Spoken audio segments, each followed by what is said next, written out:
अस्सलामुअलैकुम। The special report with Mudassar Iqbal के साथ हाजिर खिदमत है। नाज़रीन, भारत में इलेक्शन का मरहला अब तकरीबन मुकम्मल हो चुका है। नताइज आना शुरू हो गए हैं और ये नताइज हैरान कुन तो नहीं है, क्योंकि भारत के हवाले से यही तसव्वुर किया जा रहा था कि भारतीय जनता पार्टी के जो इत्तेहाद है नेशनल डेमोक्रेटिक अलायंस वो कामयाब हो सकता है। और इस वक्त तक जो भी नताइज आ रहे हैं, हम आपसे जो गुफ्तगू कर रहे हैं, 350 से ज़ायद नशिस्तें इस इत्तेहाद ने हासिल कर ली हैं। कांग्रेस जमात भी अब सिमटती हुई नज़र आ रही है। पिछले इलेक्शन में भी नशिस्तें कम थी, अब उससे भी कम नशिस्तें उन्होंने हासिल की हैं। तो उनसे ज़्यादा जो बाकी नशिस्तें हैं वो भी हासिल कर चुके हैं। तो अब देखना ये है कि मोदी हुकूमत के आने के बाद कि जो एग्रेसिवनेस हमें नज़र आ रही थी पिछले करीब 8 महीनों से भारत के अंदर पाकिस्तान मुखालिफ सूरत हाल पे, और वो क्या कदरे को कम होगी या वो मज़ीद बढ़ सकती है। लेकिन वहाँ पर रहने वाली जो अक़लियतें हैं, जिनमें सबसे बड़ी अक़लियत मुसलमान हैं, सिख हैं, दलित हैं, बाकी क्रिश्चियंस हैं, उनके लिए जो भी ह्यूमन राइट्स कमीशन की रिपोर्ट सामने आ रही थी पूरी दुनिया से, वो बेहतर नहीं थी। अब क्या वो जो एक सोच है, चाणक्य की सोच है एक, जो बीजेपी के अंदर वो सोच है, जो राष्ट्रीय सेवक संघ की सोच है, क्या वो मज़ीद परवान चढ़ेगी? क्या वो लोग मज़ीद मजबूत हो जाएंगे? क्या वही लोग अब पार्लियामान में पहुंचेंगे जो मुस्लिम कश फसादात में शामिल थे? वही लोग जो मुस्लिम दुश्मनी में अपने बयानात में हरावल दस्ते के तौर पर बीजेपी में रहे हैं, क्या वो लोग अब आगे आएंगे?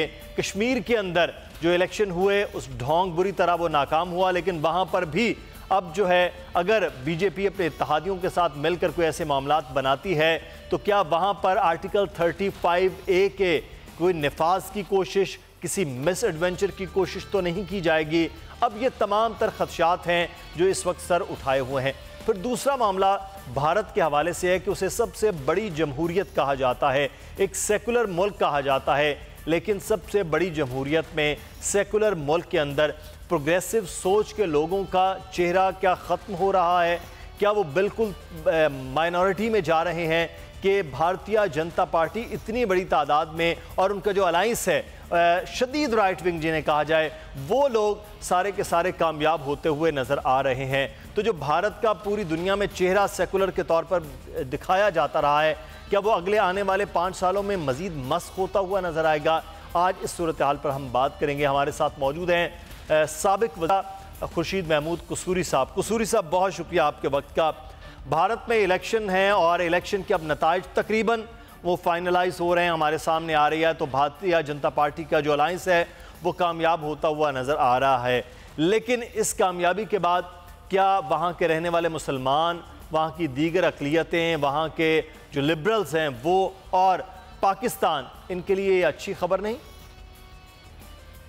देखिए, भारत के मुसलमान हों या भारत के अछूत हों या भारत के क्रिश्चियंस हों या भारत के लिबरल्स हों या भारत के सेकुलर लोग हों, वो नेचुरली इस रिज़ल्ट पे अपसेट होंगे।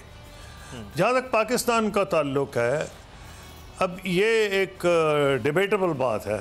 उसकी वजह यह है कि जो मोदी साहब को अगर आप जज करें उनके उस परफॉर्मेंस से, उनकी गुफ्तार से, उनके एक्शन से, जो इलेक्शन में थी, जिसमें पोलराइजेशन यानी मुसलमानों को बुरा भला कहना, पाकिस्तान को बुरा भला कहना, फिर एक झूठी विक्ट्री क्लेम कर लेना कि जी हमने सबक सिखा दिया।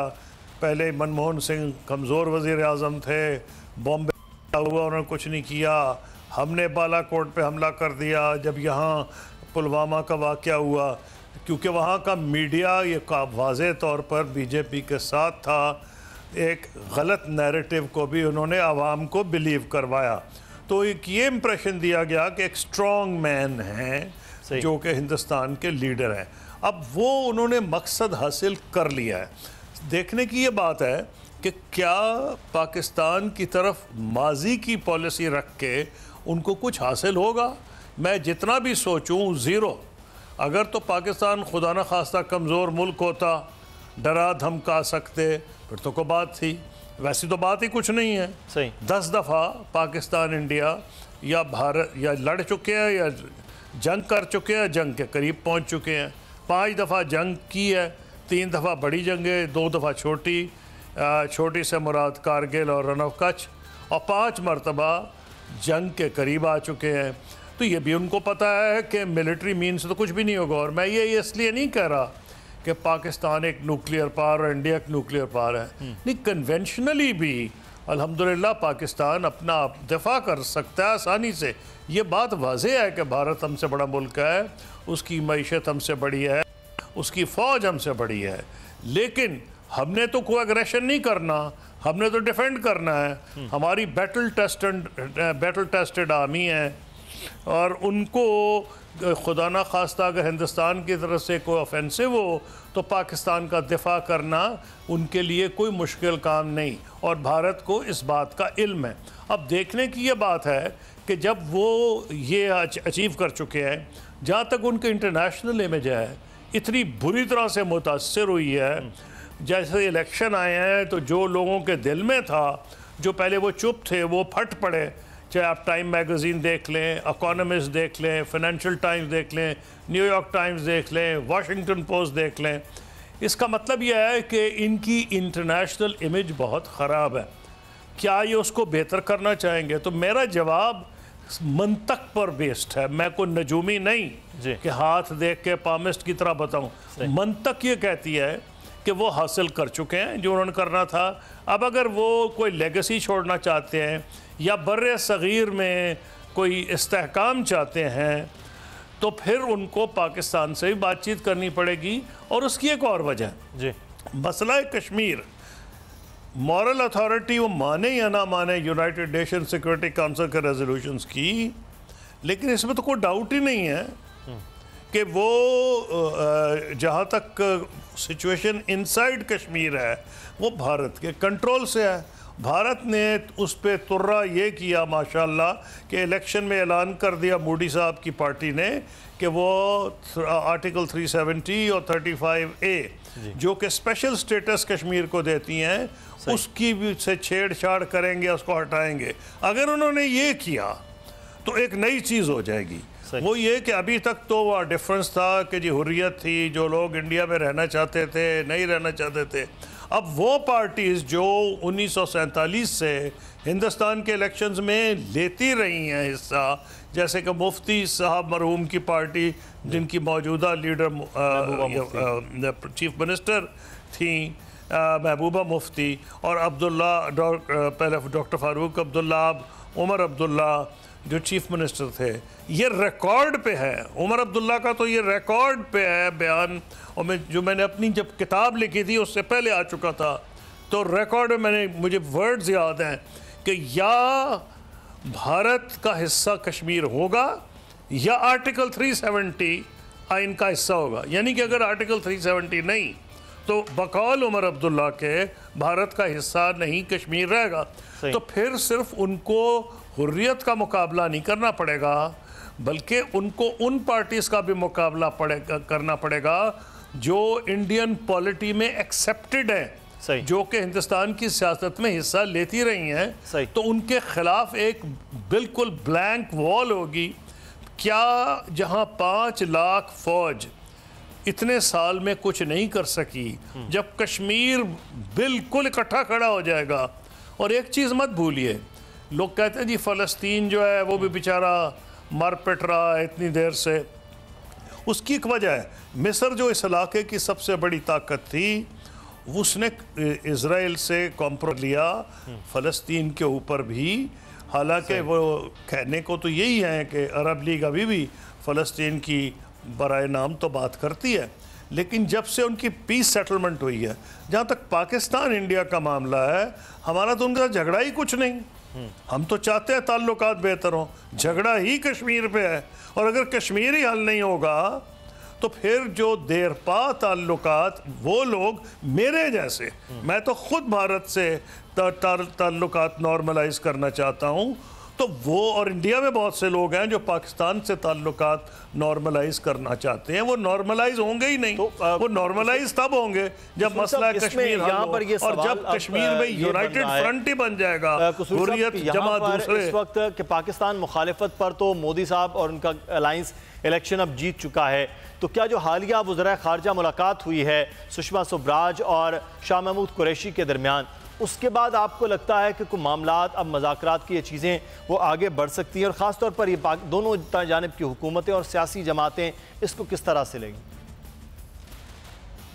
हो सकती है, इतना हमें रश में नहीं जाना चाहिए। पाकिस्तान को मुत्तहिद रहना चाहिए और इस इशू पे अपोजिशन गवर्नमेंट को यूनाइटेड रहना चाहिए। ये सारे पाकिस्तान का इशू है।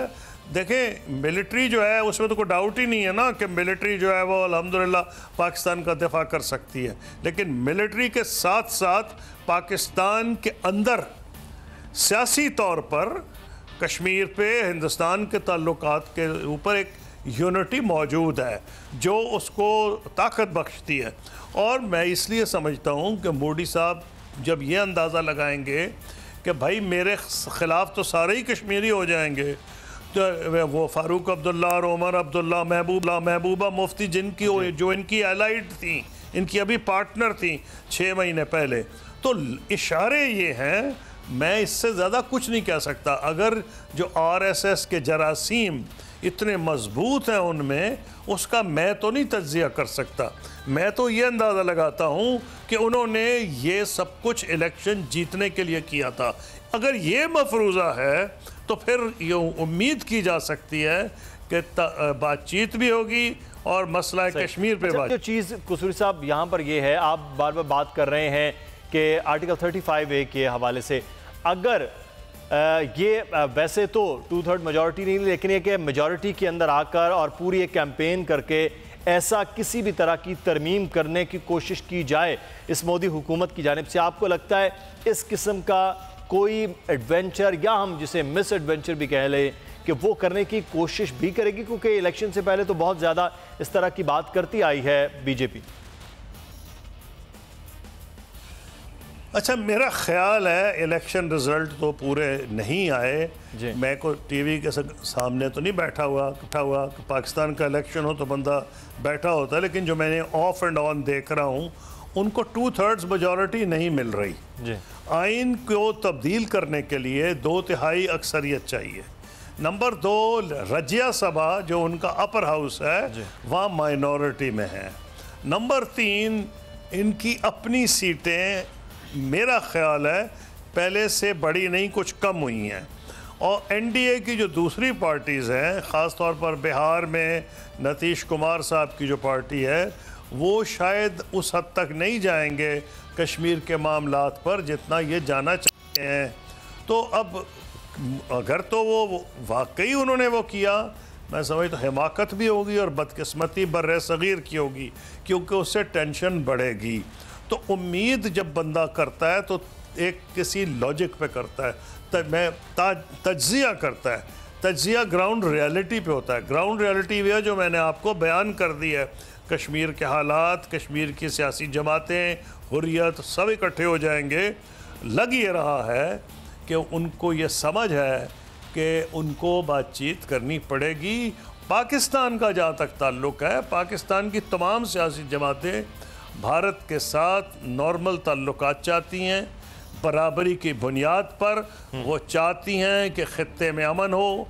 कितनी बदकिस्मती की बात है कि जनूबी एशिया कनेक्टिविटी के हिसाब से सब सहारन अफ्रीका से भी पीछे रह गया। फिर जहाँ तक सोशल इंडिकेटर्स हैं, हेल्थ के, तालीम के, उसमें भी पीछे, वो भी दुनिया के बदतरीन है जनूबी एशिया में। तो कोई तो वजह होगी ना, को हमारे लोग बुनियादी तौर पर को पस्त जहन के तो नहीं है ना। हालात जो हैं खित्ते के वो इस नौयत के हैं कि जब तक लीडरशिप मिल के गुर्बत का मुकाबला नहीं करेगी, जहालत का मुकाबला नहीं करेगी, तो हम पीछे ही रहेंगे। तो मैं तो ये समझता हूँ कि पाकिस्तान में इस बात के तमाम सियासी जमातों को अदराक है कि भारत से मसला कश्मीर पे और दीगर मामलात पर पानी, सियाचिन, बातचीत के ज़रिए ही मामलात को आगे एक है, मैं कसूरी साहब वो आपसे जानना चाहूँगा, आपका भी बड़े बहुत ज़्यादा दोस्त हैं और आपके दौरे हुकूमत में मामलात भी कदरे थोड़े से मुख्तलिफ भी रहे हैं, लेकिन कांग्रेस जैसी एक जमात है जो सेकुलर और उसका बुनियाद भी सेकुलरिज्म पर है, फिर एक बहुत बड़ी जमहूरियत है भारत को कहा जाता है, लेकिन पिछला इलेक्शन और ये हालिया इलेक्शन हम ये देख रहे हैं कि प्रोग्रेसिव सोच, सेकुलर सोच की जो जमातें हैं वो अपने नताइज में बहुत पीछे होती जा रही हैं। तो क्या सबसे बड़ी जमहूरियत और सबसे बड़े सेकुलर मुल्क के अंदर ये चीज़ें अब नापैद हो रही हैं या ख़त्म हो रही हैं या कमज़ोर हो रही हैं?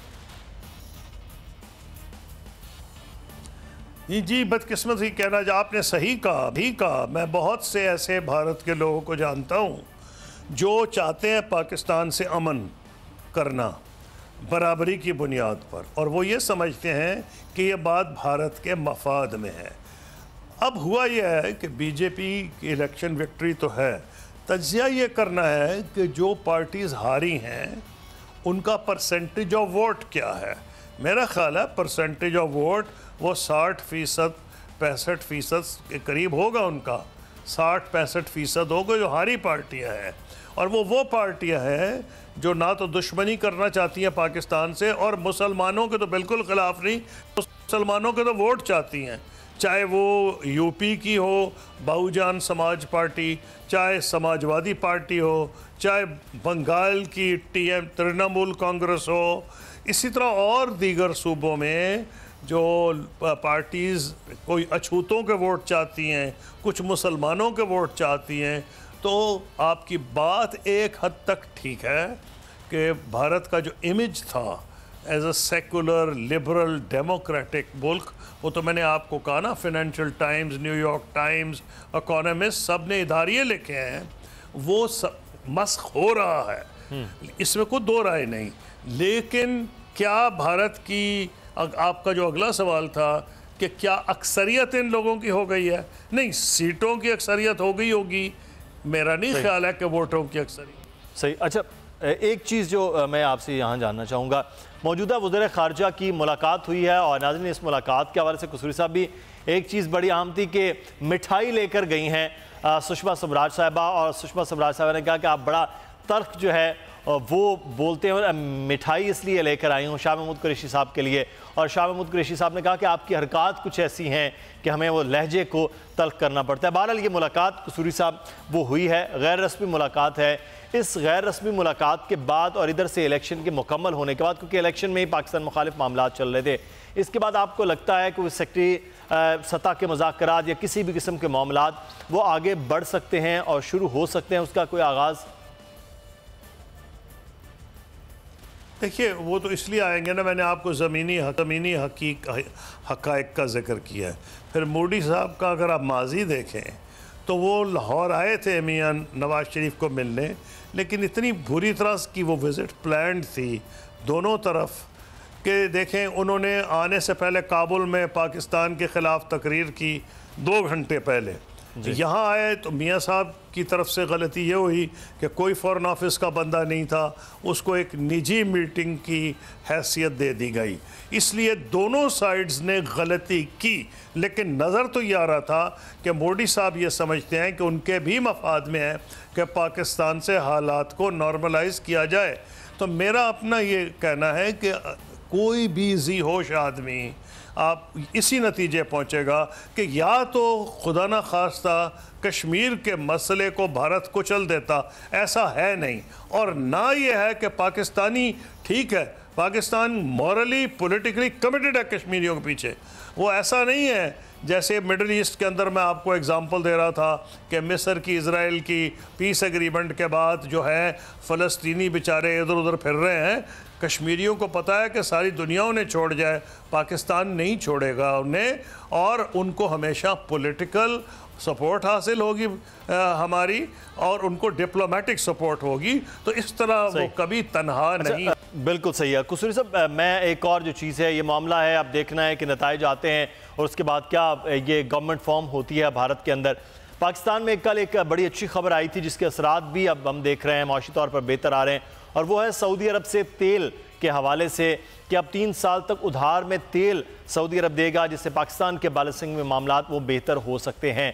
तो आप समझते हैं ये जो तेल का और माशी तौर पर मामलात हैं, सऊदी अरब की इस वक्त ये जो पाकिस्तान को सपोर्ट है, इसमें हुकूमत का क्रेडिट और मैशी तौर पर कोई मामलात बेहतर होंगे? नहीं, डेफिनेटली ये तो गवर्नमेंट ये क्लेम तो करेगी, क्यों नहीं करेगी। Government prime minister Imran Khan जब शुरू में गए हैं सऊदी अरब में, यूएई में, ये तो नाकिद भी मानने पर मजबूर होंगे ना कि यूएई में बिलखुसूस हमारे ताल्लुकात पहले ख़राब हो गए थे। तो उसमें इन फेयरनेस मिलिट्री को और इमरान खान साहब को दोनों को क्रेडिट जाता है। इमरान खान साहब को क्या जाता है क्रेडिट कि उनका एक हीरो स्टेटस है, वो रिकग्नाइज होते हैं गल्फ़ के तमाम ममालिक में, ख़ास तौर पर वो ममालिक जहाँ पाकिस्तानी आबाद हैं, और वहाँ की हुकूमतें इससे मुतासर हुए बग़ैर नहीं रह सकती। पाकिस्तान आर्मी का ये रोल है कि जब हालात हमारे ख़राब भी थे गल्फ़ के कुछ ममालिक से, ईरान के वो जो जब यमन का मामला हुआ है उस वक्त भी इंटेलिजेंस और मिलिट्री लिंक्स थी। इसी जनरल कमर जावेद बाजवा ने बहुत अच्छा रोल अदा किया इन सऊदी अरब में भी, यूएई में भी, और वो कतर भी मेरा ख्याल है गए थे। तो प्राइम मिनिस्टर का एक पॉलिटिकल स्टैचर जो है, और वो नए नए लीडर इलेक्ट होके थे पाकिस्तान के, और पाकिस्तान आर्मी की जो लिंक्स हैं उनके साथ ट्रेनिंग भी हुई है, बहुत सी मिलिट्री जो हैं उनको तो पाकिस्तान आर्मी ने, एयरफोर्स ने ट्रेन किया है, बहरैन की नेवी को हमने ट्रेन किया हमारे अफसरों ने। इन तमाम चीज़ों को जब सामने रखते हैं तो बिल्कुल ये डाउट ही नहीं कि की वजह से है वो सऊदी अरब के साथ भी, यूएई के साथ भी बेहतर हो रहे हैं। हमारे साथ ही रहेगा और साबिक वज़ीर ख़ारजा खुर्शीद महमूद कसूरी इस वक्त हमारे साथ मौजूद हैं, शामिल करेंगे यहाँ पर न्यूज़ अपडेट्स।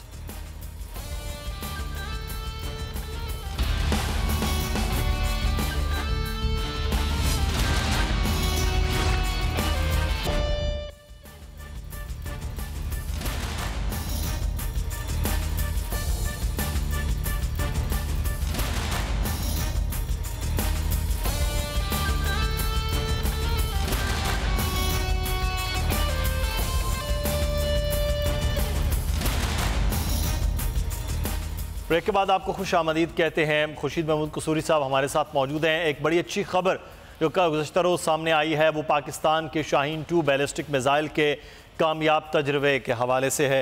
ज़मीन से ज़मीन पर मार करने वाला ये बैलिस्टिक मिसाइल है जो 1500 किलोमीटर तक हदफ को बआसानी निशाना बनाने की सलाहियत भी रखता है। हर किस्म का एटमी और रिवायती वॉर हेड ले जाने की सलाहियत भी रखता है। पाकिस्तान का दिफा पहले भी मजबूत हाथों में है और इस तरह के और तजुर्बात से पाकिस्तान खित्ते में इस्तेहकाम के लिए, अपने दिफा के लिए और अमन के मामलात को बराबरी की बुनियाद पर लाने के लिए अपने दिफा को मजबूत कर रहा है, जिसका एक तजुर्बा गुज़श्ता रोज़ किया गया शाहीन 2 मिसाइल की सूरत में।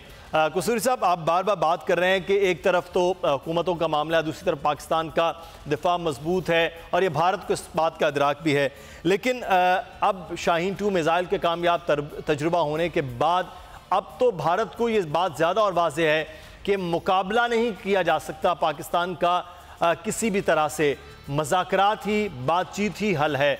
तो इन तमाम चीज़ों के बाद भी आपको लगता है कि ये भी एक अच्छा मैसेज होगा?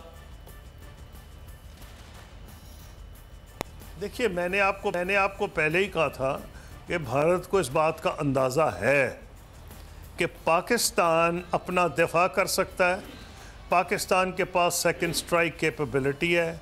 खुदा ना खास्ता पाकिस्तान को भारत सरप्राइज़ नहीं कर सकता, अगर सरप्राइज़ करेगा तो हमारे पास भी आप दोजे हैं। अब मैं इससे ज़्यादा बढ़ के कुछ नहीं कह सकता, मुनासिब नहीं होगा। As former foreign minister Bharat को पूरा अंदाज़ा है कि पाकिस्तान क्या कुछ कर सकता है।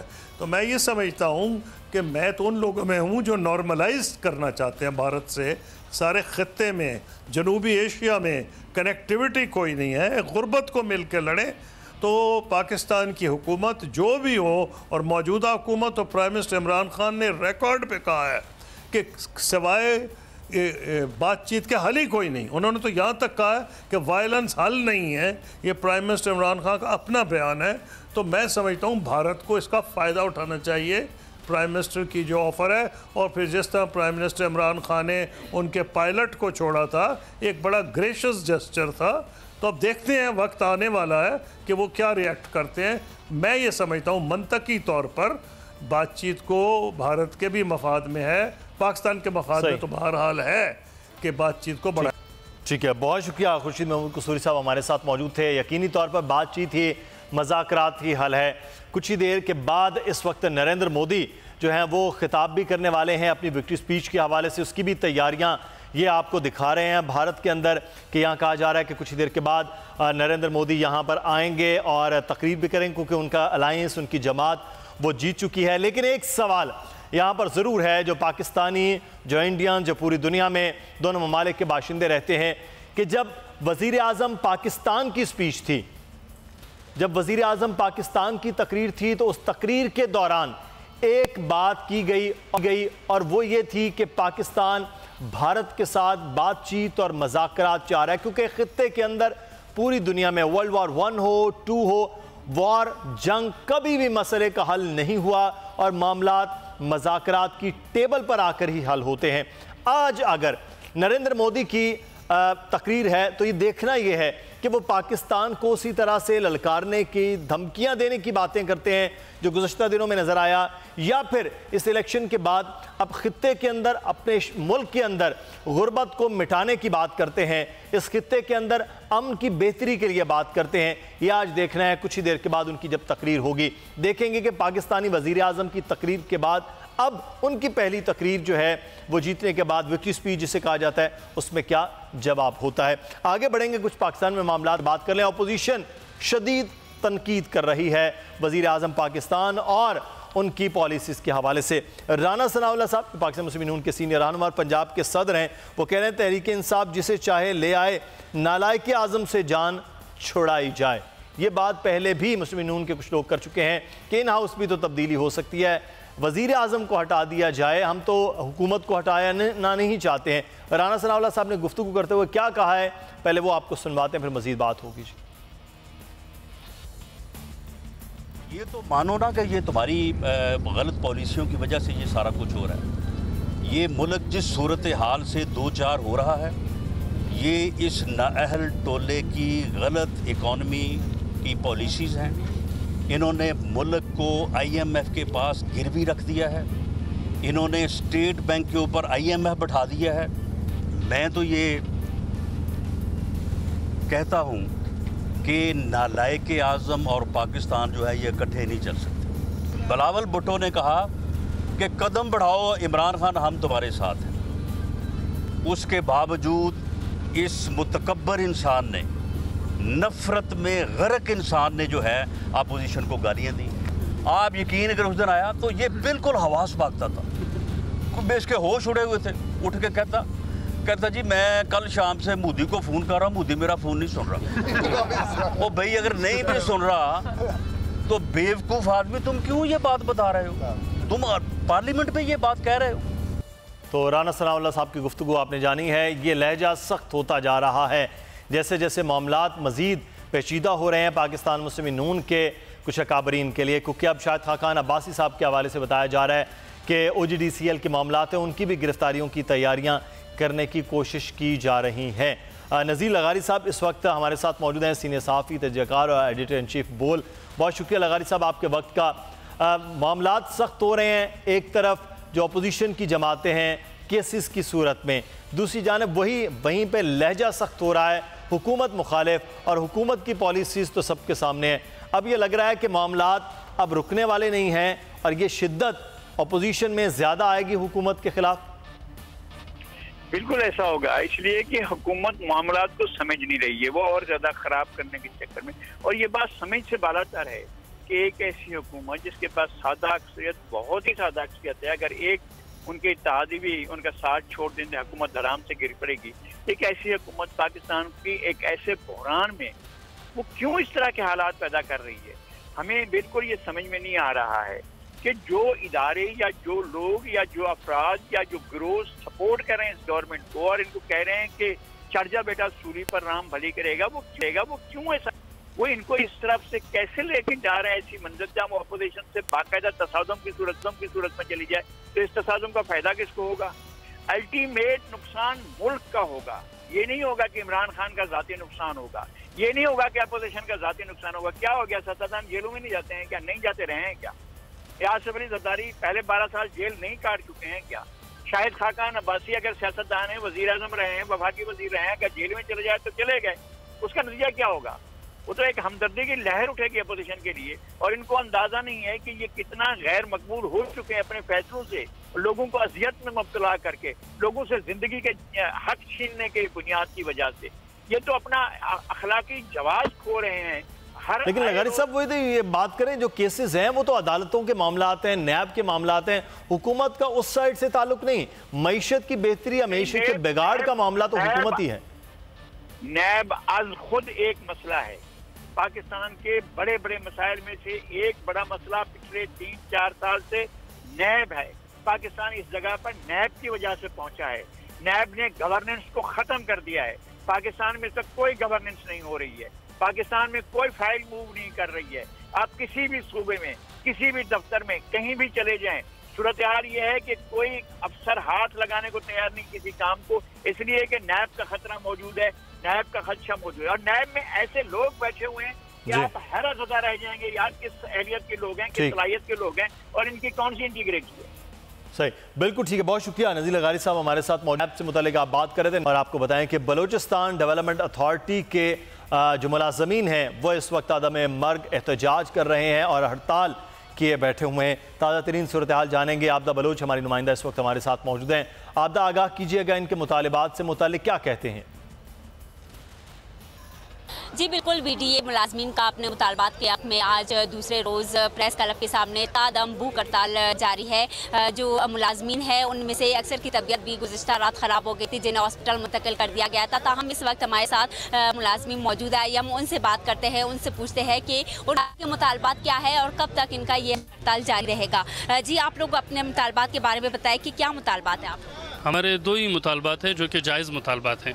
एक तो रेगुलाइजेशन के हवाले से, जो कि 10 साल से जो है हमारे कॉन्ट्रैक्ट मुलाजिम हैं। 2004 से 2008 से 2011 के हमारे पास प्रोजेक्ट मुलाजिम हैं जिनको अभी तक रेगुलराइज नहीं किया गया। 4 महीनों से उनके जो चूल्हे अभी तक बुझे हुए हैं। 4 महीने हो गए, माह रमज़ान का महीना है, अभी तक हमारे चूल्हे जो बुझे हुए हैं। हुकूमत बलूचिस्तान से हमारा ये मुतालबा है, हमारे BDA हुकाम से हमारा ये, इंतज़ामिया से ये मुतालबा है, खुदारा हमारे कैंप आकर हमारी दिल आज़ारी ना करे, बर हमारे इस इज़हार यकजहती हमारे साथ करें। जी बिल्कुल, आपने सुना कि जो मुलाजमीन उनका यही कहना है कि उनके सिर्फ 2 ही जायज़ मुतालबात है। उनकी जो 4 महीने की तनख्वाहें है वो बहाल कर दे और जो कॉन्ट्रैक्ट पे मुलाजमीन हैं उन्हें मुस्तकिल किया जाए। ताहम उनका ये भी मुतालबा है कि बलोच हमें तफसीलात से आगाह कर रही थी मुलाजमीन के एहतजाज और उनके मुतालिबात से मुतालिक। बहुत शुक्रिया आपका। प्रोग्राम से मुदस्सिर इकबाल को इजाज़त दीजिए। अल्लाह हाफ़िज़।